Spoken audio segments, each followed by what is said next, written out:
امام جعفر صادق علیہ السلام سے پوچھا گیا کہ اے رسول اللہ کے نواسے، اس زمین پہ سب سے زیادہ کون رویا ہے؟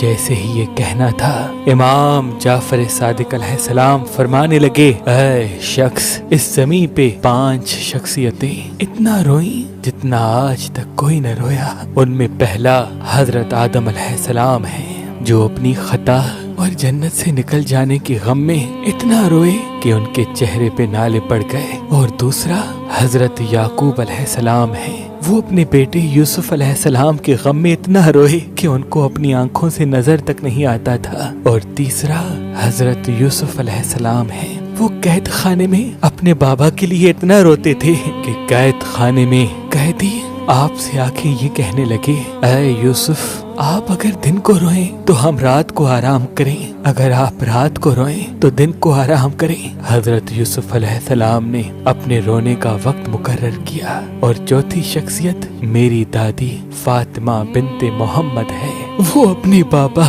حضرت محمد مصطفیٰ صلی اللہ علیہ وآلہ وسلم کے غم میں اور ان کی امت کے ستم پہ اتنا روتی تھی کہ مدینے والے کہتے تھے، اے علی، آپ اپنی زوجہ کو شہر سے باہر لے کے جائیں، کیونکہ ان کے رونے کی آواز سے ہمیں نیند نہیں آتی، ہمیں تکلیف ہوتی ہے۔ امام علی علیہ السلام اپنی زوجہ بی بی فاطمہ الزہرا سلام اللہ علیہا کو دن کے وقت شہیدوں کے قبرستان لے جایا کرتے تھے، آپ وہاں رویا کرتی تھی اور رات کو گھر واپس آتی تھی۔ بات جب یہاں تک پہنچی تو اس نے کہا، اے نواسہ رسول، 5ویں شخصیت کون سی ہے؟ امام جعفر صادق علیہ السلام چیخ کے رونے لگے اور فرمانے لگے، وہ میرے دادا امام سجاد علیہ السلام ہے۔ اے شخص، میرے دادا کے پاس جب بھی کھانا آتا آپ خون کے آنسو روتے تھے اور فرماتے تھے، میرا بابا، میرے گھر والے بھوکے قتل کیے گئے، میرے بابا کی لاش کو پامال کیا گیا،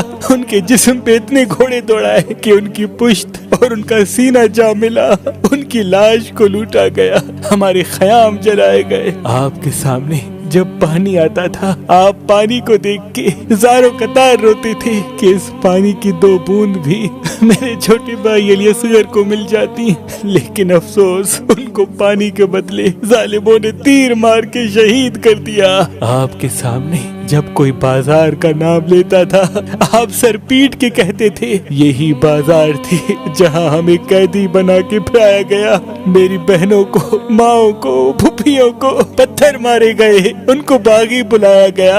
اے شخص، میرے دادا 40 سال تک خون روتے رہے، میں نے کبھی اپنے دادا کی آنکھیں خشک نہ دیکھی۔ وہ امام حسین اور آل رسول کے غم میں اتنا گریا کرتے تھے کہ تاریخ کبھی ان کو بھلا نہیں۔ اوپل پتھر انسان کو اٹریکٹو بناتا ہے، پرکشش بناتا ہے، خوبصورت بناتا ہے، کیونکہ اس پتھر کی سب سے بڑی خوبی یہ ہے کہ جو بھی انسان یہ پتھر پہنے گا، دوسروں کے دل میں اس کا مقام بڑھنے لگے گا۔ تبھی اس پتھر کو خوبصورتی کا پتھر بھی کہتے ہیں۔ یہ پتھر غصے کو قابو کرنے، ڈپریشن کو ختم کرنے کے لیے نایاب تحفہ ہے۔ آج کل اور پرسوں اگر آپ مہربان اسٹون سے یہ اوپل پتھر لیں گے تو اس کے ساتھ سلیمانی عقیق آپ کو فی سبیل اللہ گفٹ دیا جائے گا۔